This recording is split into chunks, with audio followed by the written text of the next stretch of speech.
In Super Mario Bros. Speedrunning, individual level speedruns, or ILs, are rarely attempted due to the game's unique trait of rounding the time of your level completion to the nearest 0.35 seconds. To the eyes of many, ILs are seen as a pointless task, and full game runs are focused on instead, that is, except for one standalone level. There is one level in Super Mario Bros. That does not operate on this 0.35 second cycle. This one level has seen more optimization, more competition, and more history than nearly any other level in the game. This is the world record progression of 8-4 IL.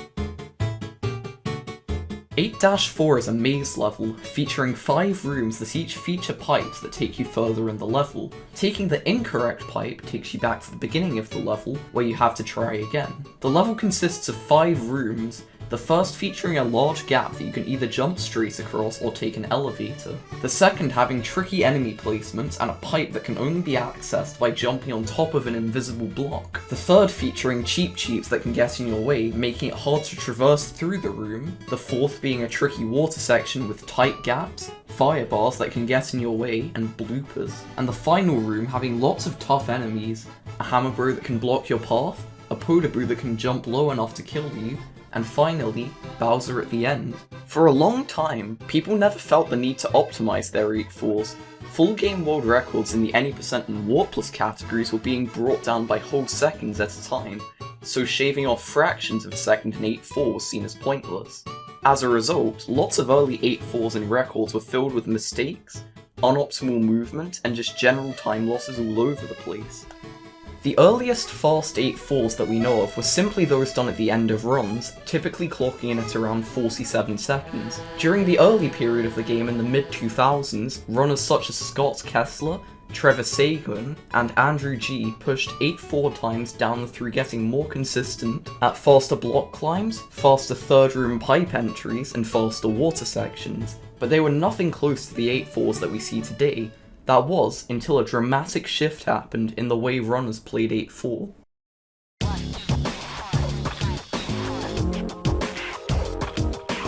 Many people believe the first appearance of the wall jump in a Mario game to be in Super Mario 64, but in reality, there's nearly always a precise glitch that allows wall jumps in earlier Mario games. Super Mario Bros. Is no exception to this, as wall jumps had featured in tool-assisted speedruns, or theoretically perfect speedruns that are programmed by humans to be played back similarly to a piano roll, for years. Essentially, every object in Super Mario Bros. Is made by a set of blocks. If Mario lands on the exact pixel where 2 blocks meet, he will stand in between the 2 blocks for 1 frame. By pressing A to jump on that one specific frame, this mechanic can be exploited to give Mario a second jump in midair, or a wall jump. This saved nearly a full second over the traditional block climb method, but there was one big issue: twin galaxies.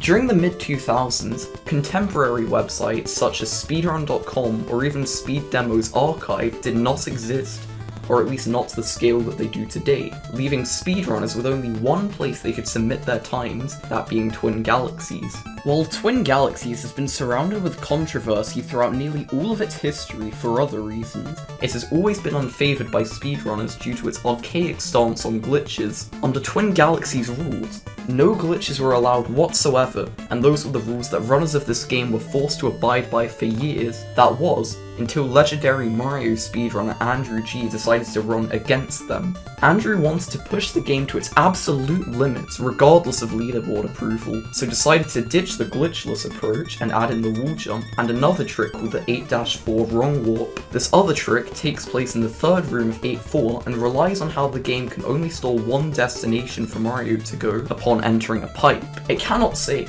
if you enter this pipe, you'll be taken back to the beginning of the level, and if you enter this pipe, you're taken to the water section, but instead says, if you enter any pipe at or before this point, you'll be taken back to the first room of the level, but if you go any further than this and enter a pipe, you'll be taken to the water section. Andrew was able to exploit this by intentionally scrolling the screen far enough to load in the water section, and then walk back and enter the pipe before it, saving time so he didn't have to wait for the piranha plant to go down the pipe. With these glitches in hand, Andrew was able to push 8-4 times lower than ever done before, and push them down he did.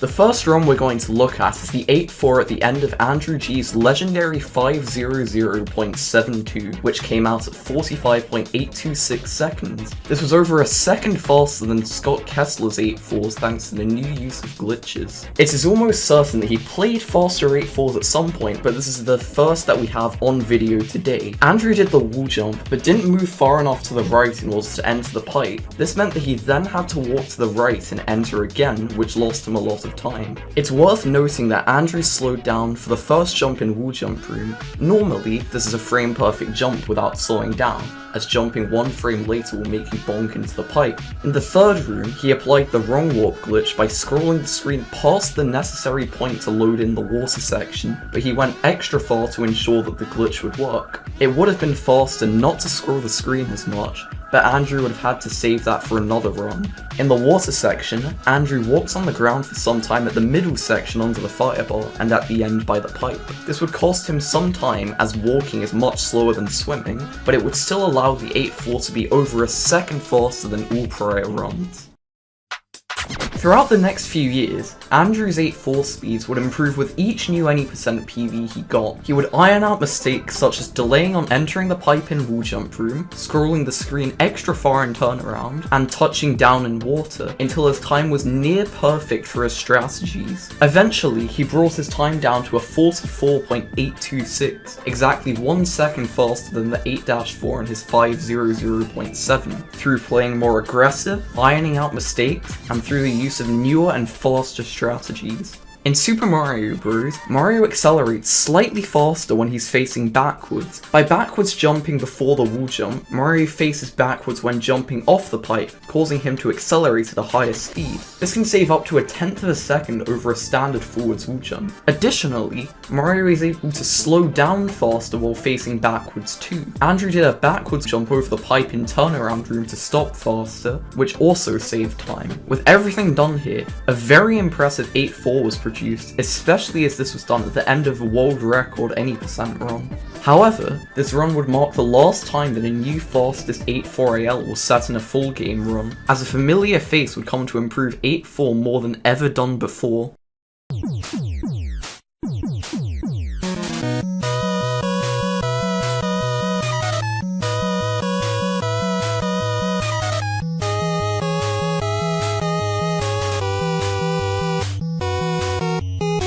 While Kosmic is a very well-known name in the speedrunning community now, back in 2013 he was much more unknown. Despite this, he was still a very high-level runner, having second place in both the Any% and Warpless categories. On the 20th of October 2013, Kosmic uploaded a video simply titled Good 8-4. This run came in at 44.743 seconds, and was the first example of a fastest 8-4AL time that didn't take place during a full game run that survived today. For the strategies Kosmic used, the run was near flawless. He only scrolled the screen 1 pixel further than the absolute minimum for the wrong warp to work, which lost at most 1 frame. He didn't touch down at all in the water section, and did the no slowdown, frame perfect jump at the start of the wall jump room. The only mistake Kosmic made was jumping slightly too high on the wall jump itself. By jumping higher than usual, Mario fell to the pipe later, losing a couple of frames. If that one mistake didn't happen,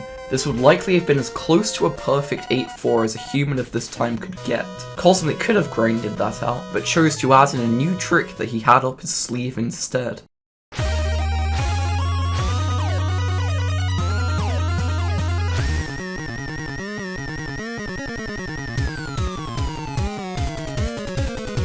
As mentioned before, Mario accelerates faster while facing backwards instead of forwards. This was already useful for wall jump and turnaround, but had another application, accelerating from a complete stop. This trick, known as fast acceleration, was used in tool-assisted speedruns for years, but was never attempted by humans as the inputs were seen as too precise to be worth the minor time save that it gave. For this trick, you needed to buffer a left press to make Mario face backwards, release left from the D-pad for 1 frame in order to remove any leftwards momentum, and then press right and jump the very next frame. That's 3 different D-pad inputs in the span of 3 frames. While there is leniency with this, an optimal fast acceleration requires these exact inputs. In 2013, Kosmic believed that a fast acceleration in the first room would only save 1 frame, but in reality it would save up to 5. He added a fast accel into the first room of his 8-4AL runs, which made him exit the room with a 379 on the timer, 1 timer unit faster than all other runs. He completed a run with this fast accel that came out at 44.710, a time that he called the closest 8-4 will ever be to perfect. As far as we know, this run wasn't beaten until Kosmic came back to speedrunning after a 2-year break and smashed that time with a 44.560, a time 9 frames faster than his old time. 9 frames in a category this optimized is incredible, so how did he do it?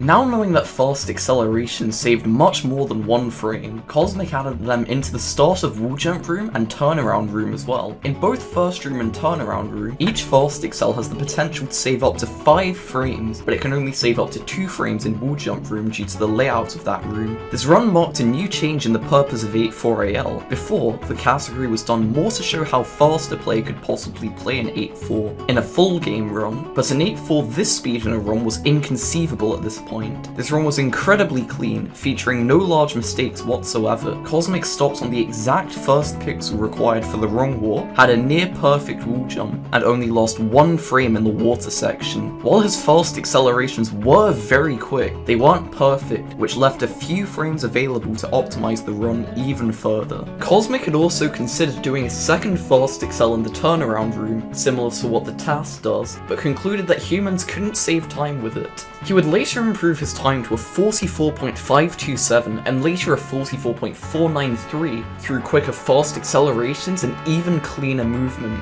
This run was later tied by another runner called Eddie Cat Gaming. It seems as if 8-4 was as close to perfect as it could possibly get by a human. At the time, Kosmic believed there were only 3 frames of possible time save, 1 in the first room, 1 in wall jump room, and 1 in the water section, making the fastest humanly possible time a 44.443. Another runner by the name of GTAce99 would come even closer to this time soon after, acquiring a 44.476. This run featured a perfect wall jump room and perfect water, saving 2 frames over Kosmic, but lost 1 frame over him in turnaround room. Perhaps a perfect 8-4 would be played someday, but for now the category seemed nearly dead. That was, until Taven came along. Taven Webb was a top Super Mario Bros. Speedrunner with top 5 times in any percent and the 1-1 as Fire world record. He was known for grinding out shorter categories to their absolute breaking point, and that's exactly what he did here.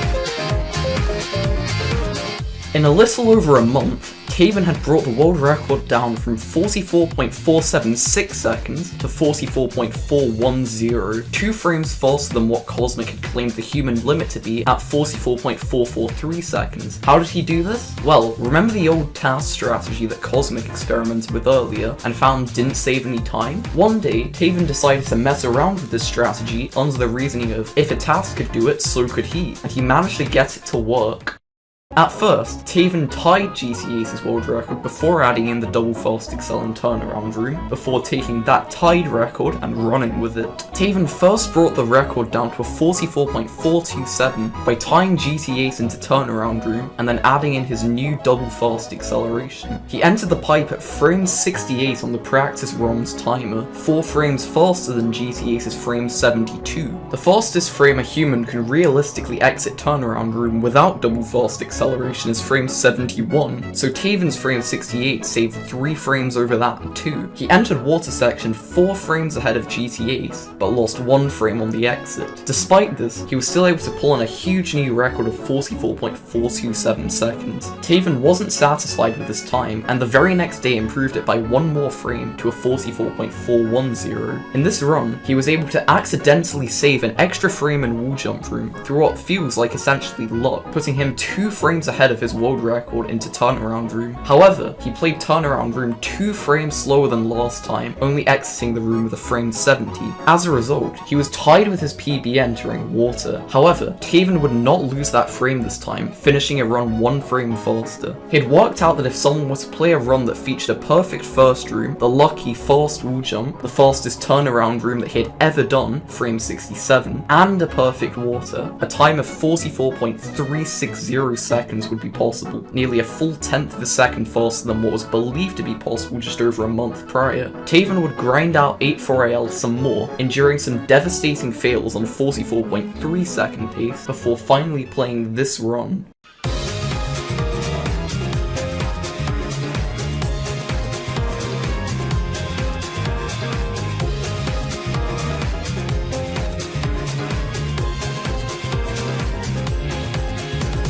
On the 3rd of February 2019, Taven played a 44.360, the time that he considered to be his absolute limit for 8-4AL. Taven did not get the ultra rare lucky wall jump, but instead saved 1 frame with his double fast excel, getting a frame 66. He didn't know frame 66 was possible and had never even done it in practice. He managed to clutch out a perfect water and set a time miles faster than what anyone believed would happen. At this point, Taven was inconceivably far ahead of everyone else. He had set a near perfect time with nearly all known strategies when no one else could get even the double fast excel to work. At the time Taven played this run, the leaderboard looked like this. GT Ace's old 44.476 was still in 2nd place, and Taven was over a 1/10 of a second quicker. Taven would stop playing 8-4AL at this point. He had taken the category to where he wanted. However, this record would still stand for a very, very long time.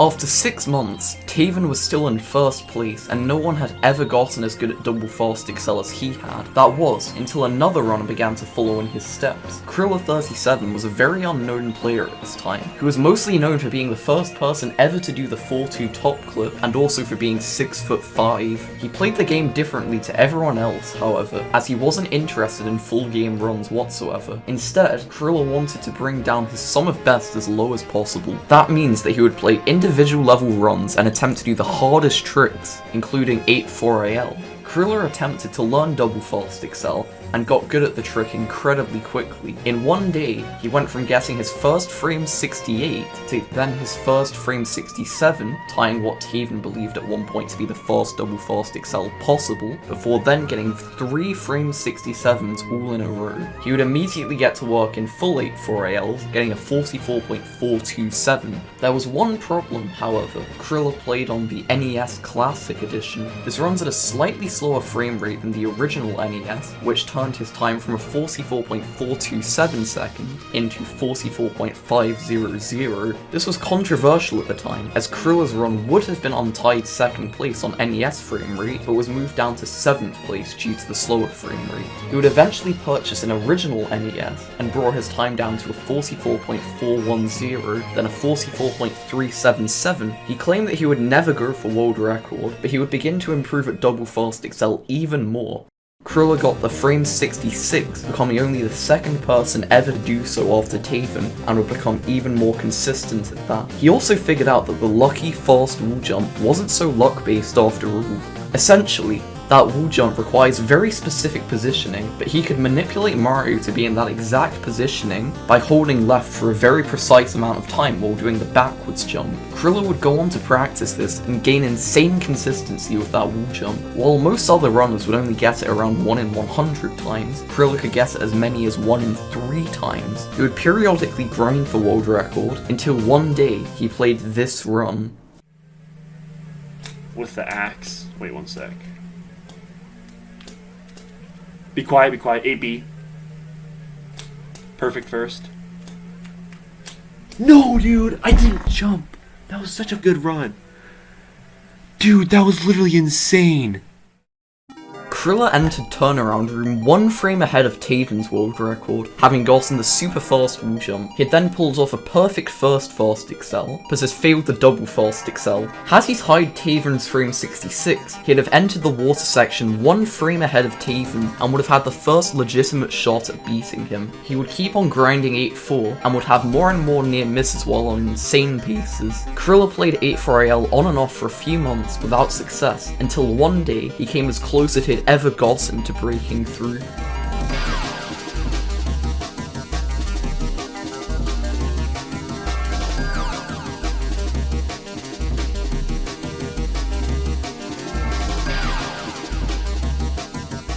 Come on, please.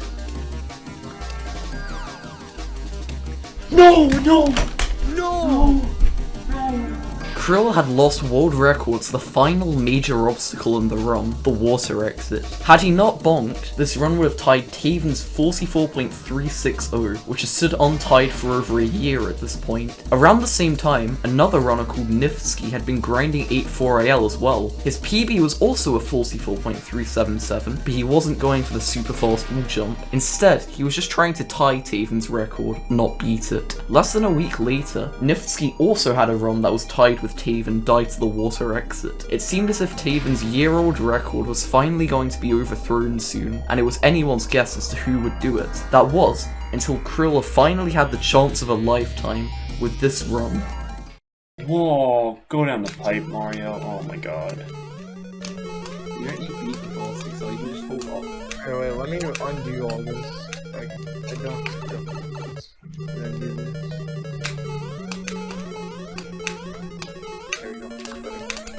8B. Alright.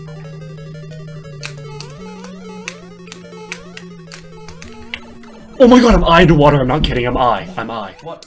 Krilla had entered the water section 1 frame ahead of Taven for the first time ever. All he had to do was play a perfect water, and he would be able to earn himself a time of 44.344, dethroning Taven after over a year.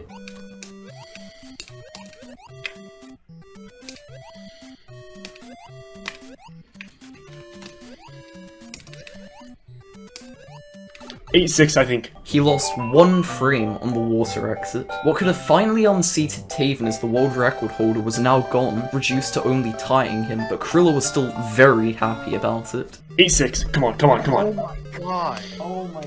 Shh. Record! Record! Oh my god! Oh! World record! Oh my god! World record! 8-6. 8-6. Dude, you got 65! No. Beat a. Oh, you got B? I thought you said A. I thought you said A. Dude. Holy cow. After 15 months, Taven's run had finally been tied, and Krilla had literally become I in the process. Oh my god, I'm eye to water. I'm not kidding. I'm eye. Around 10 hours later, Nifsky would also tie Taven with a 44.360, losing 1 frame on wall jump but saving it with a fast acceleration in the last room, which saved 1 frame. Krilla would take a break from grinding, leaving Nifsky to pull ahead, and after 1 further week of attempts, Nifsky did the unthinkable. Nifsky started an 8-4AL attempt, and would begin to play at a higher level of perfection than had ever been done before. He didn't miss a single fast excel, he didn't lose a single frame on wall jump, he didn't lose a single frame in water. The perfect first room, the super fast wall jump, the frame 66. Every input, every tiny button press, everything was perfect. And on May 14th, 2020, Nifsky achieved a 44.344, dethroning Taven after over a year of him being at number 1. And as of July 2020, that is where the world record stands.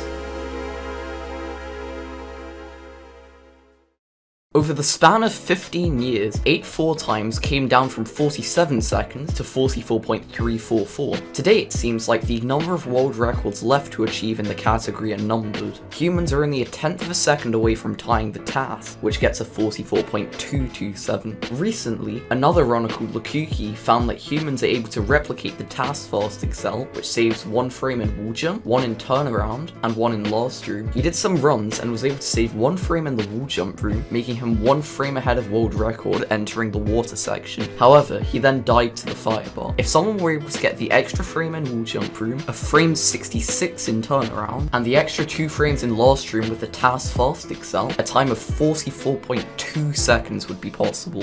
Who will take the time that low? We'll just have to wait and see.